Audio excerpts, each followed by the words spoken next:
بلادران ملت السلام علیکم ورحمۃ اللہ وبرکاتہ۔ امید کرتا ہوں کہ آپ سب خیریت سے ہوں گے۔ آج میں رمضان کے حوالے سے اور نفس امبارہ کے حوالے سے ایک ایسی خطیب کی خطابت لے کر آپ کی خدمت میں حاضر آیا ہوں جو صرف ہندوستان ہی کے نہیں بلکہ عالم اسلام کا ایک کامیاب مقرر، بہترین خطیب، عمدہ ادیب، روحانی اور جسمانی علاج کرنے والے طبیب، شعلہ نوا واعظ، قرآن و حدیث کی روشنی میں تقریر کرنے والا مبلغ حضرت علامہ مولانا و مفتی سلمان اظہری صاحب کی تقریر لے کر آپ کی خدمت میں حاضر آیا ہوں۔ آئیے ان کی تقریر شروع کرنے سے پہلے اگر آپ چینل پہ نئے ہیں تو چینل کو سبسکرائب اور ایک لائک کر دیں۔ چلیے تقریر شروع کرتے ہیں۔ برادران ملت اسلامیہ، السلام علیکم ورحمۃ اللہ وبرکاتہ۔ الحمد للہ الحنان المنان الذي خلق الانسان وعلمه البيان، والصلاة والسلام على رسوله سید الانس والجان وعلى آلہ واصحابہ ذوی الخیر والاحسان، اما بعد فاعوذ باللہ من الشیطان الرجیم، بسم اللہ الرحمن الرحیم۔ یا ایتها النفس المطمئنہ ارجعی الی ربک راضیۃ مرضیہ فادخلی فی عبادی وادخلی جنتی، صدق اللہ مولانا العظیم۔ بارگاہ رسالت مآب صلی اللہ تعالی علیہ وسلم میں درود پاک کا ہدیہ پیش کریں۔ اللہم صلی علی سیدنا و مولانا محمد معدن الجود والکرم وآلہ واصحابہ الکرام وابنہ الکریم وبارک وسلم صلاة دائمة سرمدا ابدا۔ عزیزان گرامی وقار، رمضان المبارک کا پہلا جمعہ ہے۔ اللہ عز و جل اس کی سعادتیں، اس کی برکتیں ہم سب کو نصیب فرمائے۔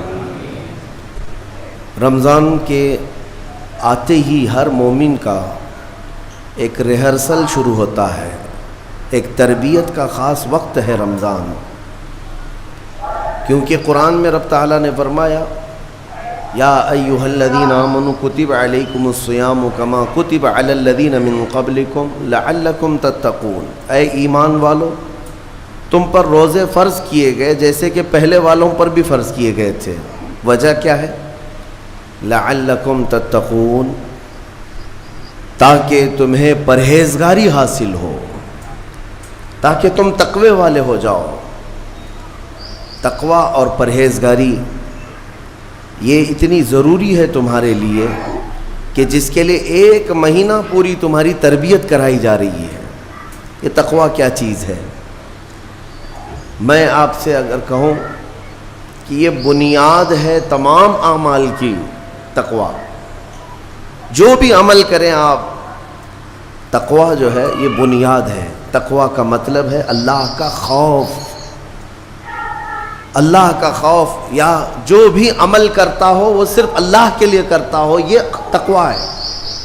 اور یہ ہر عمل کے لیے ضروری ہے، ہر عمل کے لیے۔ نماز میں تقوی ضروری ہے، روزے میں تقوی ضروری ہے، حج میں تقوی ضروری ہے۔ آپ دیکھیں حج کا سفر جب کرنا ہو تو رب تعالیٰ نے فرمایا وَتَزَوَّدُوا، توشہ ساتھ میں لے لینا۔ سفر پر جا رہے ہو حج کے لیے، ساز و سامان توشہ ساتھ میں لے لینا، لیکن ساتھ میں ہی کون سا توشہ اچھا ہے؟ یعنی روٹی، سالن، چاول یہ توشہ، کپڑے لتے، حاجات یہ توشہ؟ خود رب تعالیٰ فرماتا ہے فَإِنَّ خَيْرَ الزَّادِ تَقْوَىٰ، سب سے بہترین توشہ تقوی ہے۔ یہ تقوی کی ہر جگہ پر اللہ تبارک و تعالیٰ نے تاکید فرمائی۔ اب میں آپ کو بتاتا ہوں یہ رمضان المبارک جو ایک مہینہ تمہیں تربیت کے راستے سے گزارا جاتا ہے، کس وجہ سے؟ تاکہ تمہارے دلوں میں تقوی آئے، تقوی۔ اور تقوی کی سب سے پہلی جو تربیت ہوتی ہے، صوفیہ اکرام کے پاس جب کبھی کوئی طالب جاتا تھا مرید ہونے کے لیے یا خلافت لینے کے لیے، پہلے کا دور ایسا تھا کہ اولیاء اکرام سب سے پہلے اسے اپنی خانقاہ میں رکھ کر کے بھوکا اور پیاسا رکھتے تھے، کہ بھوک کو برداشت کرنا اور پیاس کو برداشت کرنا اگر تیری عادت بن گئی تو تقوی یوں ہی آ جائے گا۔ سید آل رسول مارہروی رحمۃ اللہ تعالیٰ علیہ مارہرہ کے بڑے پائے کے بزرگ ہیں، اعلیٰ حضرت کے پیر مرشد. ان کے پاس ایک صاحب آئے، ایک مولانا صاحب آئے خلافت لینے کے لیے. شام کے وقت وہ پہنچے، سیدھے آتے ہی کہا کہ حضور آپ اپنی خلافت وغیرہ مجھے دے دیجئے. تو اس وقت ایسے بالکل بٹ نہیں رہی ہوتی تھی. آپ نے کہا آپ آج تو آئے ہیں، مہمان ہیں ہمارے ہاں، رک جائیے خانقاہ میں، کل کو بات کریں گے، رات ہو چکی. اور حضرت نے اپنے خادم سے کہا مولانا کی اچھی خاطر تواضع کرو. رات کو ان کو ایک کمرے میں رکایا گیا اور ان کو خوب مچھلی کھلائی گئی. حضرت کا حکم تھا کہ انہیں مچھلی پیٹ بھر کر کے کھلائیں لیکن پانی مت دینا. اور ایک خاص قسم کی وہاں پر مچھلی ملتی ہے اتر پردیش میں، وہ مچھلی کھلائی گئی. جب پیٹ بھر کر کے مولانا صاحب نے مچھلی کھائی تو خادم صاحب نے باہر سے دروازہ بند کر لیا، کمرے میں انہیں اندر چھوڑ کر باہر چلے گئے. وہ اندر سے پکارتے رہے پانی تو دے دیجئے، کھانا کھا لیا پانی تو دے دیجئے. کوئی سننے والا ہی نہیں تھا. وہ پانی کرتے کرتے کرتے اندر سے چیختے رہے، چلاتے رہے.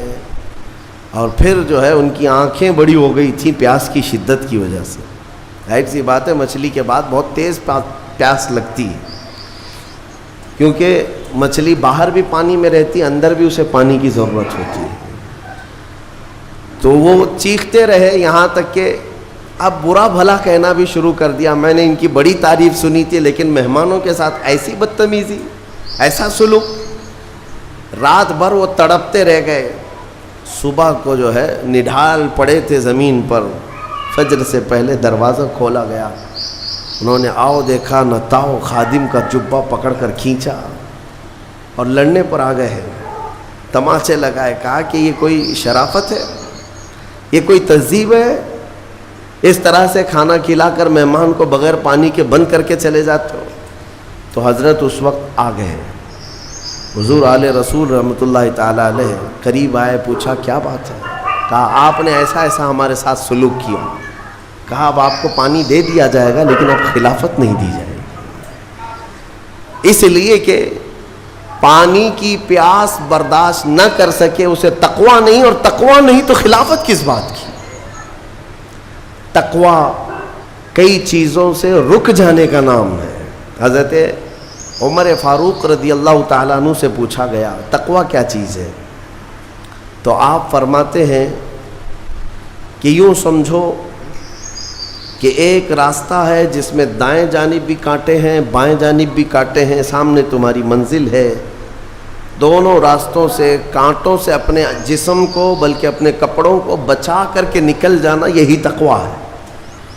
اور رسول پاک صلی اللہ تعالیٰ علیہ وسلم کی ایک حدیث پاک، الحلال بین والحرام بین، فرمایا حلال بھی واضح ہے، حرام بھی واضح ہے. کیا چیز حلال ہے یہ بھی پتہ ہے آپ کو، کیا چیز حرام ہے یہ بھی پتہ ہے. شراب حرام ہے، خنزیر حرام ہے، مردار حرام ہے، چوری حرام ہے، یہ سب تو پتہ ہے. حلال بھی پتہ ہے، اپنے ہاتھوں سے کمائی ہوئی چیزیں حلال ہیں. چاول، گیہوں، باجرہ، یہ سب چیزیں حلال ہیں نا آپ کے لیے. پھلوں میں بہت ساری حلال ہے، جانوروں میں جو حلال ہے وہ سب پتہ ہے. تو حلال کی لسٹ بھی معلوم ہے تمہیں، حرام کی لسٹ بھی معلوم ہے.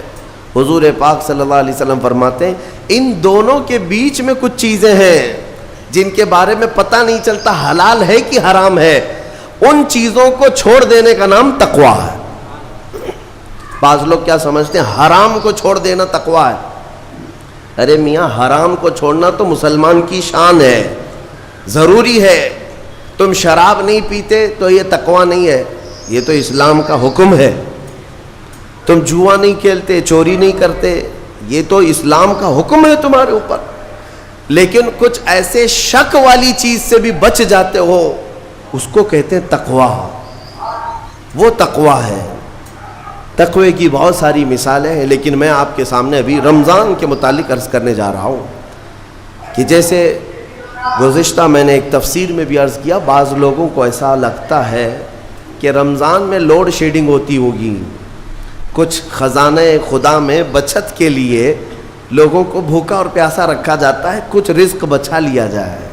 نادانو, اللہ رب العزت جو پوری کائنات کا رزاق حقیقی ہے, اسے کسی چیز کی کمی نہیں ہے. یہ روزے جو فرض کیے گئے خزانے میں بچت کے لیے نہیں, بلکہ ہمارے جسموں کی اور ہماری روحوں کی اصلاح کے لیے.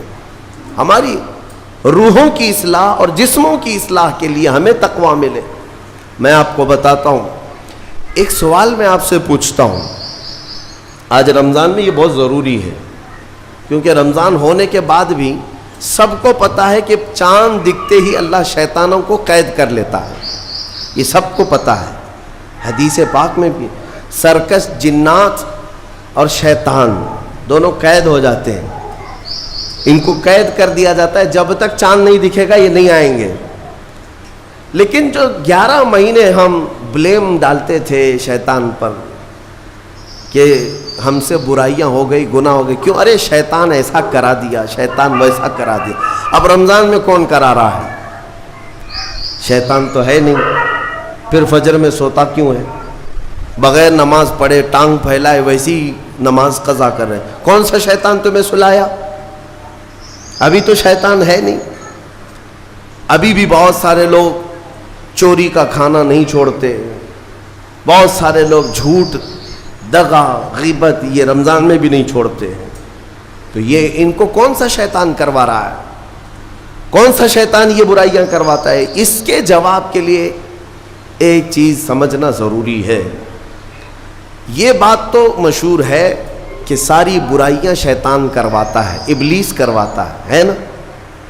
لیکن آپ کو وہ واقعہ معلوم ہے جب آدم علیہ السلام کو اللہ تعالیٰ نے پیدا کیا اور سارے فرشتوں سے کہا کہ سجدہ کرو. کل ہی کی تفسیر میں نے عرض کیا, اس میں ابلیس بھی تھا. ابلیس بھی اس وقت بہکا ہوا نہیں تھا, گمراہ نہیں تھا, وہ اچھا تھا. ابلیس تو بہت عبادت کرنے والا تھا اللہ تعالیٰ کی. تو اس نے اللہ کے حکم کو ٹال کر آدم کو سجدہ نہیں کیا, غرور میں کھڑا رہا, نافرمانی کیا. تو اب میں یہ سوال کرتا ہوں کہ ہر ایک کو گمراہ کرنے والا شیطان ہے, تو شیطان کو کس نے گمراہ کیا تھا؟ اس کو کس نے روکا سجدہ مت کرنا آدم کو؟ کوئی ہے بہکانے والا؟ ارے وہ تو پہلا ابلیس ہے, اس سے پہلے تو کوئی ابلیس تھا ہی نہیں, اس سے پہلے تو کوئی شیطان تھا ہی نہیں. شیطان کو کس نے روکا کہ تو بڑا ہے, تو بلند ذات والا ہے, آدم مٹی سے بنا ہے؟ یہ خیال کس نے ڈالا؟ کون سا شیطان تھا اس سے پہلے؟ یہی بات سمجھنے کی ہے. محدثین نے مفسرین نے فرمایا ابلیس کو جس چیز نے سجدہ کرنے سے روکا وہ نفس امارہ ہے, وہ نفس ہے جو آج بھی تمہارے ساتھ ہے. ہاں شیطان تو قید ہو جاتا ہے رمضان کے شروع ہوتے ہی, لیکن نفس تو ساتھ میں رہتا ہے. اب پتہ چلا کہ رمضان میں جو کچھ بھی غلطیاں یا کوتاہیاں یا گناہ کچھ لوگوں سے سرزد ہوتے ہیں تو یہ نفس کے پجاری ہیں, نفس ان کے ساتھ ہے. یہ نفس کی غلامی میں آ گئے اور نفس کے شکار ہو گئے. اسی لیے قرآن میں اللہ تعالیٰ نے اپنے رسول سے بھی یہ فرمایا, ارأیت من اتخذ الہہ ہواہ افانت تکون علیہ وکیلا. اے رسول کیا آپ نہیں دیکھتے کچھ لوگ ایسے ہیں جنہوں نے اپنے نفسانی خواہشات کو اپنا خدا بنا لیا ہے, اپنی خواہشات کو اپنا خدا بنا لیا ہے. اے رسول کیا آپ ایسوں کی سفارش کریں گے, ایسے لوگوں کی وکالت کریں گے؟ یعنی رب تبارک و تعالیٰ نے یہ فرمایا کچھ لوگ وہ ہیں جو اپنی خواہشات کی پوجا میں ہیں. کیا مطلب خواہشات کی پوجا؟ کیا مطلب ہے اپنے خواہشات کے پیچھے چلنا؟ مطلب یہی ہے کہ جو دل میں آیا اس بندے نے یہ سوچ لیا اسے کرنا ہی ہے مجھے, یہ خواہشات کے پیچھے چل رہا ہے. ہاں تمہیں آرام کی فکر ہوئی, تم نے خدا کے فرمان کو ٹال دیا لیکن اپنی نفس کی سن لیا. اللہ تبارک و تعالیٰ کا حکم کچھ اور ہے لیکن تمہاری طبیعت کچھ اور چاہ رہی ہے. رب تبارک و تعالیٰ کا حکم تھا صبح صبح تمہیں اپنے گھر بلا رہا تھا, لیکن تم نے اس کی نہیں سنی, اپنے من کی سنی, اپنے نفس کی. تو یہی تو ہوا نفس کی پوجا. یہی ہے نفس کی عبادت، نفس کی پرستش، جس کو قرآن میں کہا گیا ہے کہ کچھ لوگ ایسے ہیں جنہوں نے اپنی خواہشات کو خدا بنا لیا۔ یہ نفس امارہ جس کے بھی اوپر حاوی ہو جاتا ہے، اچھے اچھوں کو یہ ان کا تقوی بھسم کر دیتا ہے، ایمان سے بھی دور کر جاتا ہے۔ اس لیے میرے عزیزو، میں جو عرض کرنے جا رہا ہوں وہ یہ ہے کہ ہمارے لیے زندگی میں سب سے بڑا چیلنج اپنے نفس امارہ سے لڑنا۔ آپ کو پتہ ہے رسول پاک صلی اللہ تعالیٰ علیہ وسلم ایک جہاد سے جب واپس مدینے تشریف لا رہے تھے، وہ جہاد بہت سخت تھا، صحابہ زخمی تھے، بہت گھماسان کی لڑائی ہوئی تھی، لیکن جب واپس مدینے آ رہے تھے تو میرے آقا نے ایک جملہ فرمایا تھا، رجعنا من الجہاد الاصغر الى الجہاد الاکبر۔ اے میرے صحابہ، ہم چھوٹے جہاد سے بڑے جہاد کی طرف جا رہے ہیں۔ صحابہ نے پوچھا اس سے بڑا جہاد اب کون سا ہے یا رسول اللہ؟ میرے آقا صلی اللہ علیہ وسلم فرماتے ہیں، اے میرے صحابہ، اپنے نفس سے لڑنا اب یہ بڑا جہاد ہے، نفس سے لڑنا بڑا جہاد ہے۔ میرے عزیزو، یہ خواہشات کو ہی ختم کرنا ہو، اس نفس کو اگر کنٹرول میں لانا ہو تو کیا کرو گے؟ نفس امارہ سب کے پاس ہے۔ قرآن میں مولا فرماتا ہے وَمَا أُبَرِّئُ نَفْسِي إِنَّ النَّفْسَ لَأَمَّارَةٌ بِالسُّوءِ إِلَّا مَا رَحِمَ رَبِّي۔ کوئی اپنے نفس سے بچ نہیں پائے گا سوائے وہ شخص جس پر میرا رب رحم فرمائے۔ اللہ کا رحم جس پر ہو گیا وہ اپنے نفس سے بچ جائے گا۔ میں آپ کو ایک دعا بتاتا ہوں، حضور پاک صلی اللہ علیہ وسلم اگر دعا کرتے تھے تو اس سے آپ کو اندازہ ہو جائے گا کہ یہ کتنی امپورٹنٹ چیز میں آپ کے سامنے کہہ جا رہا ہوں۔ کون سی؟ حضور جب دعا کرتے تھے تو یوں کہتے تھے اللہ کی بارگاہ میں، اللہم لا تکلنی الی نفسی طرفۃ عین۔ اے اللہ تو مجھے میرے نفس کے حوالے ایک منٹ کے لیے بھی مت دینا، تو اپنی حفاظت میں رکھ۔ حضور جب یہ دعا کرتے تھے کہ مجھے میرے نفس کے حوالے ایک منٹ کے لیے، طرفۃ عین کہتے ہیں پلک جھپکنے کے برابر، اتنے ٹائم کے لیے بھی اے اللہ تو مجھے میرے نفس کے حوالے مت کرنا، تو اپنی حفاظت میں رکھ۔ سید الانبیاء جب یہ دعا کرتے ہیں تو اندازہ کرو اے مومنو، نفس کی تباہ کاریاں کیا کیا ہیں، یہ کتنوں کو ہلاک کر دیتا ہے، کتنوں کا عمل ضائع کرتا ہے، کتنوں کا ایمان ختم کرتا ہے۔